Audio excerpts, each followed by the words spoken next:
and the screws fit right in. So if you had two people, you could do it even faster. But again, I did it in 20 minutes aside. Really, really simple. But now that they're installed, I really like these things. The quality is great and the looks are amazing. I really liked how it's not just your normal flat running board.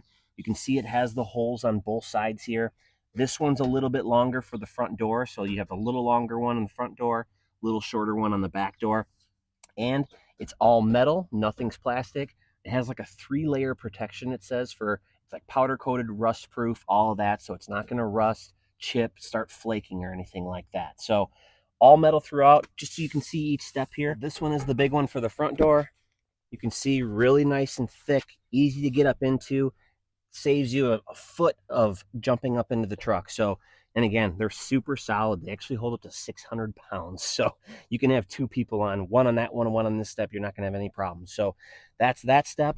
This middle one is the one I really like. So if you're going to put a storage compartment or something on the top of your truck, this is a step 2. So you can step up and get onto the roof of your truck, clean the roof of your truck, put again, a storage thing or anything like that. That one right there. And then the last one's a little shorter one. Same exact thing. Easy to get in and out of here. Hop in the truck, super easy. So I absolutely love these things. They look cool on the truck too. You can see how nice they look. Again, they're not just that boring flat running board. So really, really happy with these things. Super easy installation, great quality. I would definitely recommend them. I've had other running boards that just aren't this good of quality. So super happy with them. Hope it stops anyone looking at these.